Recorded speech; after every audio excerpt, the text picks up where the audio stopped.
Okay. I think we're going. I think it's working. My computer is in one of its slow moods right now. I used to be more of a computer guy. I mean, I just turned it on, so. But I used to be quicker to I don't know. There could be there could be something running in the background.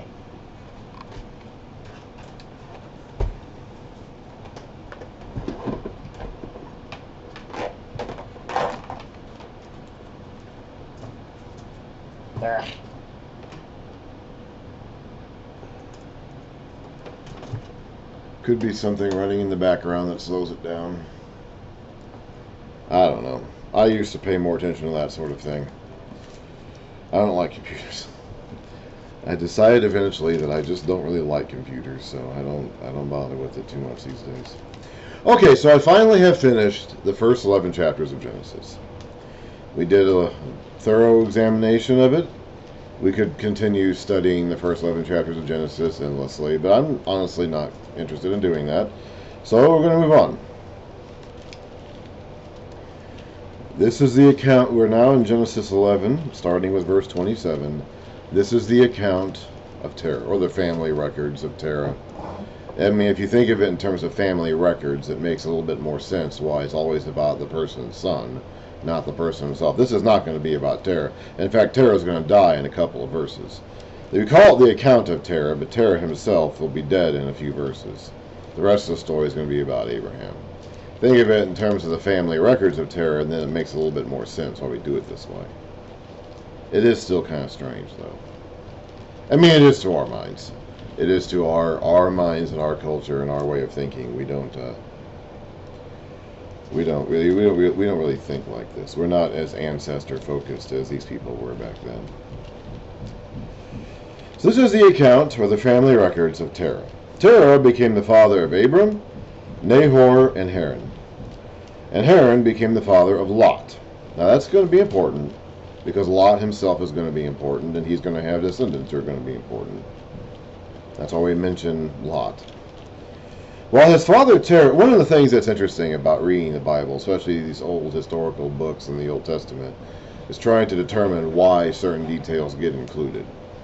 Like, why specifically is it mentioned that Haran is the father of Lot? Haran undoubtedly had other sons. I mean, most likely had other sons. He probably didn't just have this one son. But just this one son gets mentioned. And why does this one son get mentioned, this one nephew of Abram? Well, it's because he's important and his descendants are important. That's why. At the time that Moses would have been writing this, Moab and Ammon, who are the nations that came from Lot, would have already been around, already been present, and the Israelites are going to have to go to war against them imminently, pretty soon. So this is pretty much just the origin of those people.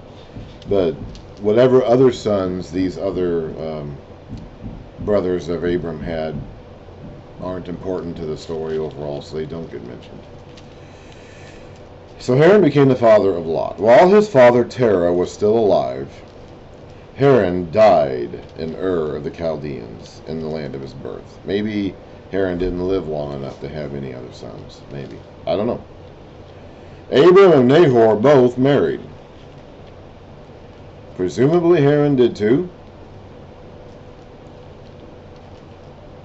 Doesn't specifically say that, though. At least not so far it hasn't. Abram and Nahor both married.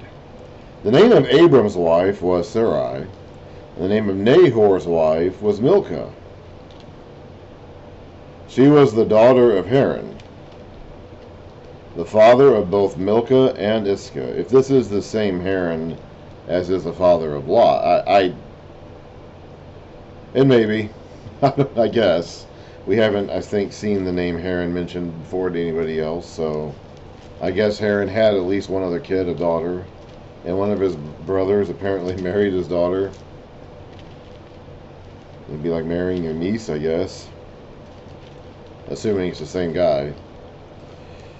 Remember, though, there was no prohibition against interfamily marriage at this point in time, so it was not ethically wrong, legally wrong to do that. It would be later, but as of now, that still has not been forbidden. legally or culturally. In fact, these people, their tendency is going to want to be to marry within their own families.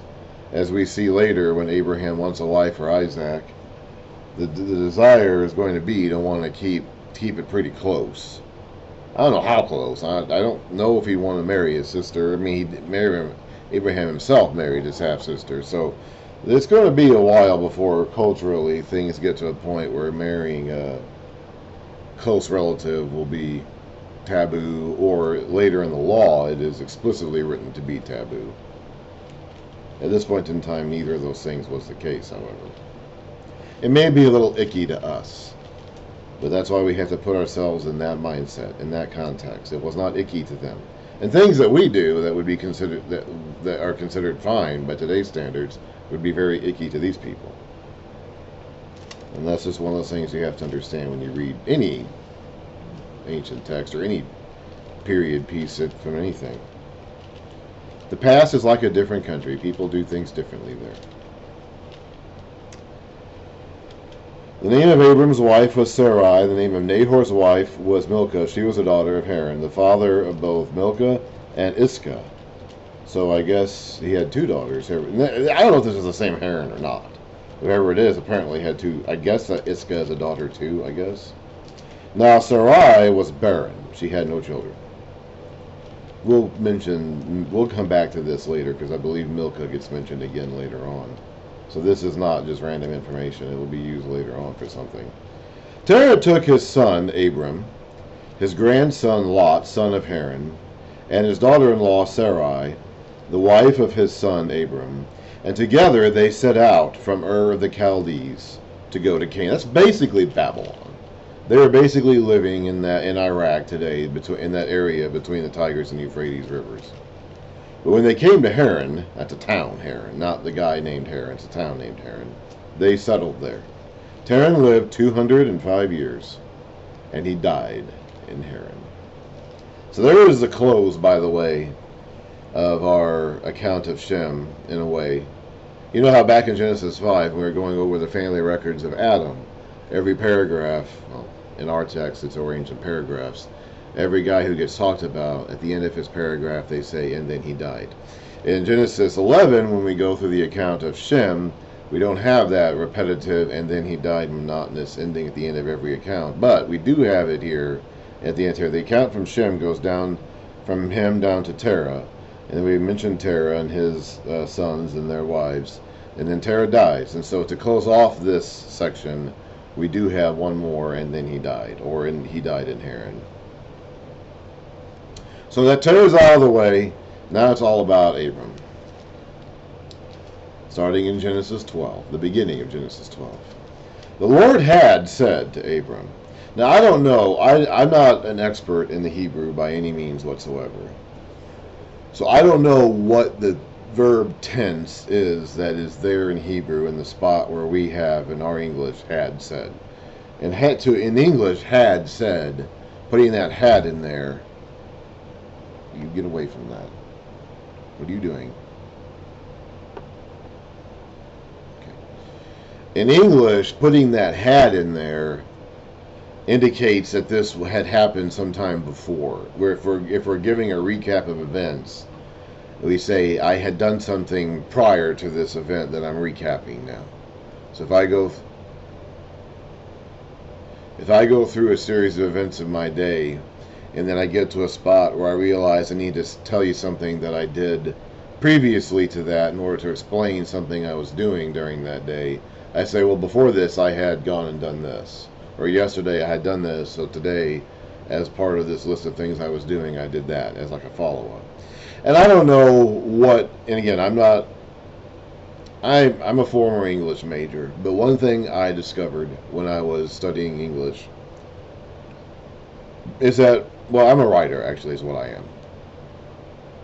And what I discovered when I was studying English with the intention of being a writer is that the rules are only important to know insofar as to know when it's appropriate to break them. I know the rules. I know when to break them. That's basically my use for rules as a writer.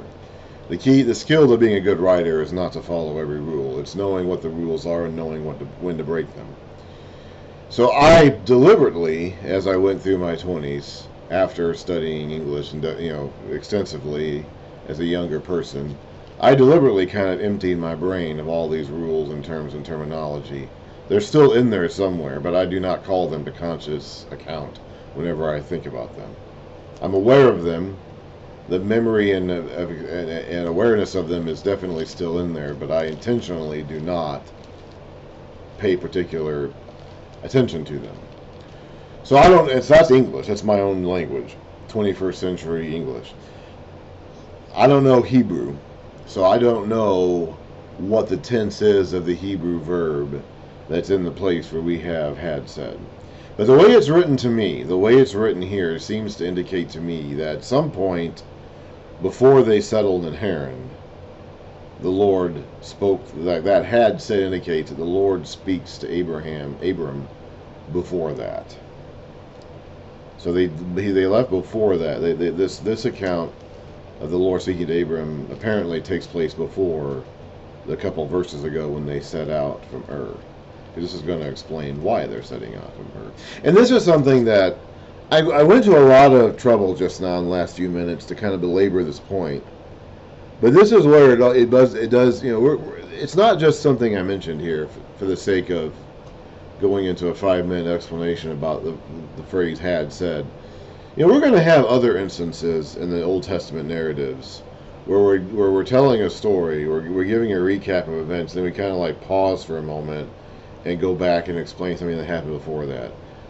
This is, of course, a common thing to do. Everybody does this when they talk about things that happened or whatever. So it's very, very common. But I just kind of wanted to mention that in terms of reading comprehension, being aware of when these sorts of shifts in tense happen. What are you doing, Kat? Yeah, she can. It's important because we're talking now about something that happened before the events of the last few verses happened.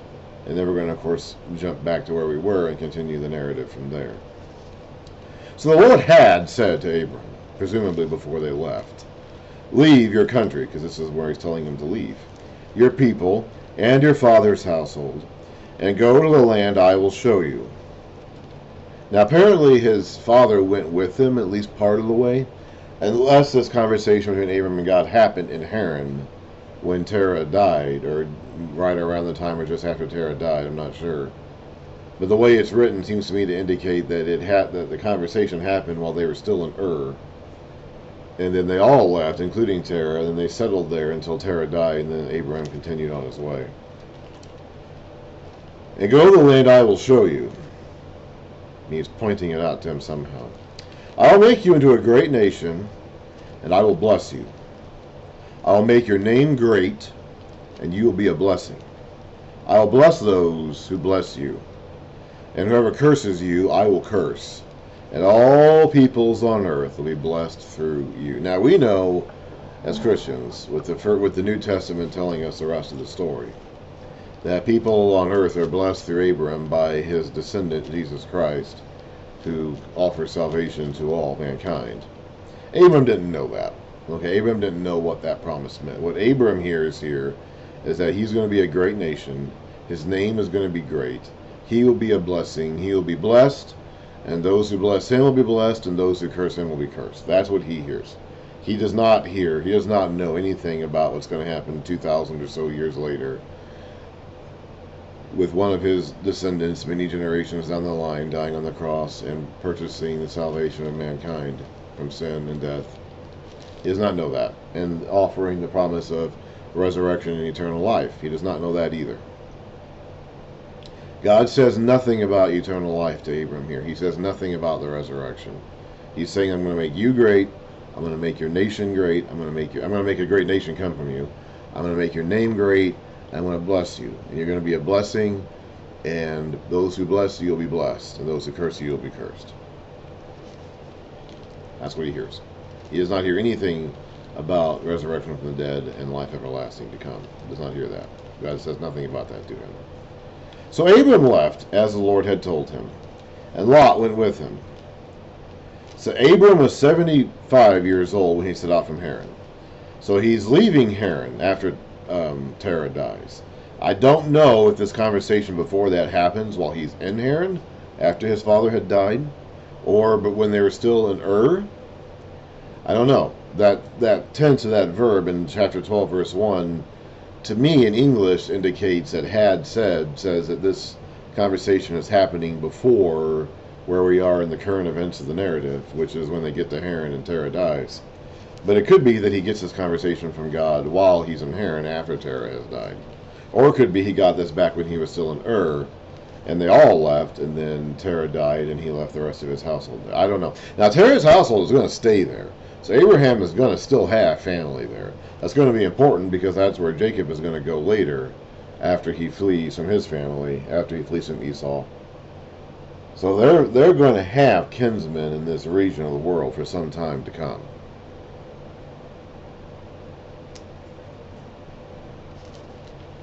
This is also where Abraham sends his servant to go get a wife for his son Isaac.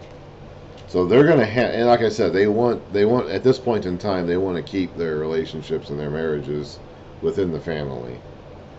So they're going to have kinsmen who are going to still be here in Haran, which is in northwest Mesopotamia. They would have left Ur of the Chaldees, which, by the way, is an excavated city. They found this city, Ur of the Chaldees, and they would have gone up the Euphrates River to travel as they were going along to the northwest. Now, Abram was a rich guy, as we find out later as he travels around. He had a lot, so God made him a blessing, and God blessed him. So he has a lot of stuff. Now, I don't know how much stuff he has here, how much he inherited from his dad, but this was a fairly prominent family. I mean, you can tell just by the amount of stuff that he has later on that Abram is not a poor, random commoner folk. He's a significant person. And he has significant resources. And in Ur, I don't know what his life would have been like in Ur, but in Ur, he would have had probably a significant house with his own running water, with his own bedroom and his own running water. This Ur was a very advanced city. Abram himself was possibly a very advanced person for his time. Yeah, we're going to read about him going down to Egypt later on, and it's very possible, and it's speculative, but it's very possible that he brought some of the advanced mathematics of Ur, the Babylonian area at that time, to Egypt. And so he's leaving behind a pretty advanced way of living for his time and place in the world, to be a wanderer, basically, spend the rest of his life traveling around in tents as a nomadic shepherd.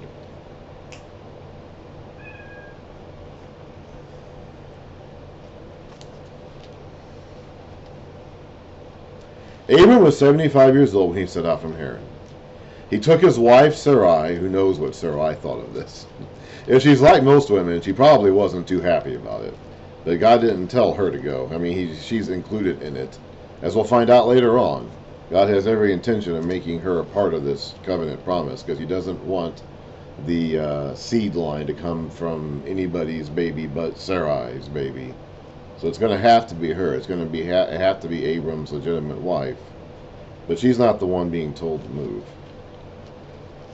He took his wife Sarai, his nephew Lot, all the possessions they had accumulated, and the people they had acquired in Haran. So they did something in Haran to acquire people and possessions. And they set out for the land of Canaan, and they arrived there. The land of Canaan is called such because that's where all the Canaanites live. Canaan, of course, is the cursed son of Ham, and his descendants settled in this area that will become the promised land of Israel. So when the Israelites go back there to take it, they're going to have to fight the Canaanites, which is why the Canaanites are cursed. Abram traveled through the land as far as the site of the great tree of Morah at Shechem. Be quiet. Ow. Sorry about that, cat. We banged each other. Okay, I can't reach you. Come here. Oh, let's see here. At that time, the Canaanites were in the land.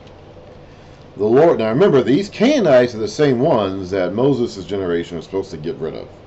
So here's where we're really going to start seeing, and I've mentioned this already in the chapters we've already read, but here's where we're really going to start seeing that constant emphasis on this being their land. And remember that when Moses is reading this, he's reading to people who are supposed to go in and take the land, fight those very Canaanites, or the descendants of those Canaanites, and take that land. At that time the Canaanites were in the land. The Lord appeared to Abram and said, "To your offspring, or seed, I will give this land." And remember, Moses is pointing at those people in front of him saying, that's you. Those are you. That's you he's talking about. So he built an altar there to the Lord who had appeared to him. From there he went on toward the hills east of Bethel and pitched his tent, with Bethel on the west and Ai on the east. There he built an altar to the Lord, another altar, and called on the name of the Lord. Then Abram set out and continued toward the Negev. Now there was a famine in the land, and Abram went down to Egypt to live there for a while, because the famine was severe. There's not going to be a problem with famine in Egypt, because Egypt has the Nile. It will take a significant famine of several years or more for Egypt to be affected, which is going to happen in the days of Joseph. But just a regular old famine that might hit the land of Canaan is not going to bother Egypt, because they've got the Nile. As he was about to enter Egypt, he said to his wife Sarai, "I know what a beautiful woman you are."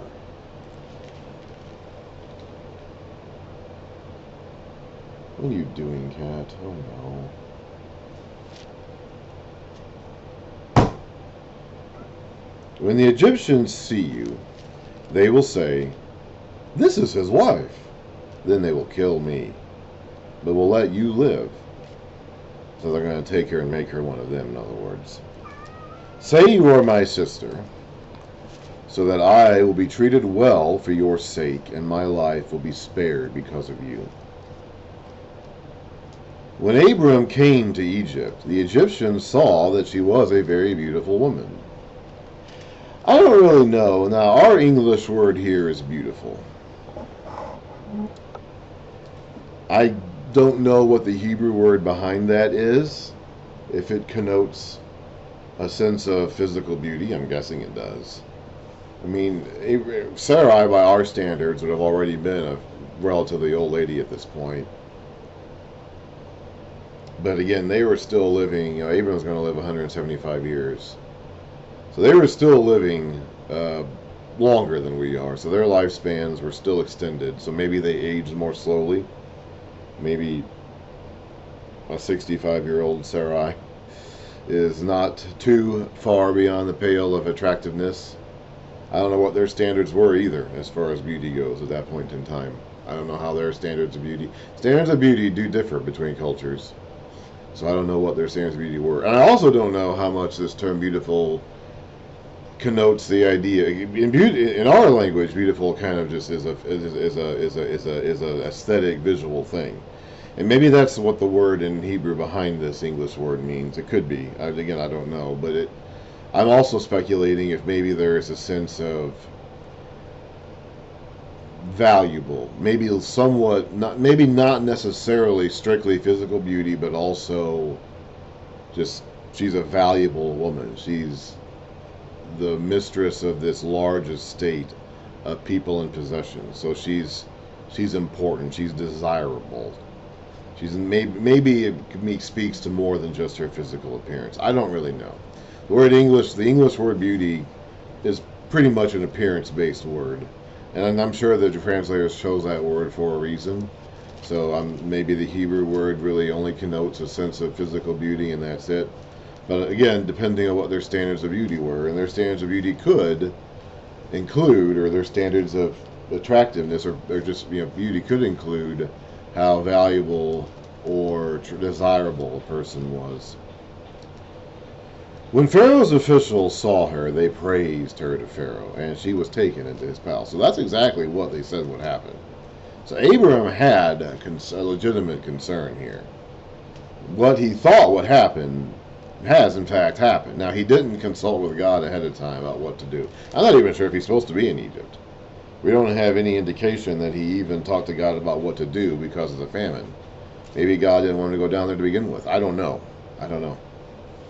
Maybe God did want him to go down there to Egypt, but had another plan for how he was going to keep Sarai safe. You have to remember, again, Sarai is an important part of God's plan. Now, Abram himself may not think this. Sarai may not think this. In fact, I know Sarai doesn't, because Sarai is going to be the one later on to suggest Abram mating with her slave maid Hagar to have a kid in Sarai's name, which is not what God wants. This promised child is going to come from the union of Abram and Sarai, and not from the union between Abram and any other woman. But Abram doesn't necessarily think that, and Sarai doesn't necessarily think that. They may not necessarily see her as being part of this covenant or important and as an important part of this plan anyway. So God would have had some sort of mechanism for keeping Sarai safe, because he intends for Sarai to be in this covenant. But neither Abram nor Sarai, as far as we know, as recorded here, ever consults God about what to do. Again, I'm not even sure if they're supposed to be in Egypt to begin with. But it is interesting to note that what Abram is concerned would happen does in fact happen. So Abram's, get down. Abram's concern is well founded. His speculation. Hang on a second. That's terrible, actually. That's better. His cause for concern is not groundless. Whatever. You know, he had good reason to think the Egyptians would do this, because they did it. So apparently they had, this was something that happened. And again, I think this goes back to what we saw back in Genesis 6. I think we're actually seeing this happen here. It probably is tamed. It probably is tamed somewhat compared to what it was like in those days. I'm sorry, one of my cats is definitely in the mood for trouble. You just stay right there. It's probably tamed from what it was back in the days of Genesis 6. But I think it is essentially what's going on here. These Pharaoh, in this case, these powerful people see these beautiful women and just want them, and they take them. It's like, if you have a problem with that, well, tough. Like, if you have the strength to fight back and get your woman back, maybe you can do that. If not, tough. That's pretty much how it is. And I think that this is reflecting that. I think that's pretty much what's going on here. I don't know if Abram and Sarai would have had any expectation of seeing each other again after they went down to Egypt and did this. I'm not sure. Sarai was going to be added to Pharaoh's household, and I don't know if she was ever expecting to leave. That might have just been her life from that point onward. I'm not sure. He, Pharaoh, treated Abram well for Sarai's sake, and Abram acquired sheep and cattle, male and female donkeys, men servants, maid servants, and camels. But the Lord inflicted serious diseases on Pharaoh and his household because of Abram's wife Sarai. So Pharaoh summoned Abram. "What have you done to me?" he said. "Why didn't you tell me she was your wife?" Now later on they're going to do this, and stop that. Don't do that. Seriously, don't do that. Oh gosh. Hang on.